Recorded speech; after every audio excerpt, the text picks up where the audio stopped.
சென்னை கோயம்பேடு சந்தையில் பூண்டு 1 கிலோ 430 ரூபாய் வரை உயர்ந்து விற்பனையாவதால் மக்கள் சிரமத்தை எதிர்கொண்டுள்ளனர்.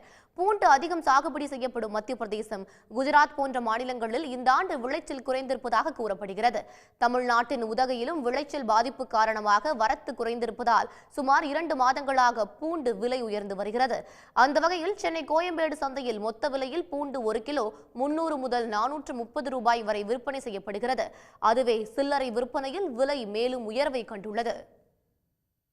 1 கிலோ 450 ரூபாய், 300 ரூபாய், 350 ரூபாய் அங்க மார்க்கெட்லயே சொல்றாங்க. அங்கிருந்து எடுத்துன்னு வந்து நாங்க இங்க போட்டு விற்கணும்னா ஒரு மூட்டை விற்கிறதுக்கு ஒரு வாரம் ஆயிடுது. அதுக்குள்ளேயே இந்த வெயில்ல ரோட்டு ஓரம் கடை தான், பிளாட்ஃபாரம் கடை வச்சிருக்கோம். அதுக்குள்ளேயே இந்த வெயில்ல நாளுக்கு நாள் குறைஞ்சிக்கினே போது, போட்ட காசும் எடுக்க முடியல.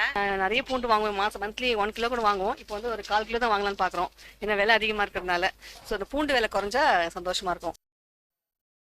அதே நேரம் வரும் நாட்களில் பூண்டு விலை படிப்படியாக குறைய வாய்ப்பு இருப்பதாகவும் மொத்த விற்பனை வியாபாரிகள் கூறுகின்றனர். உடனுக்குடன் செய்திகளை தெரிந்து கொள்ள சன் நியூஸ் பெல் ஐகானை கிளிக் பண்ணுங்க.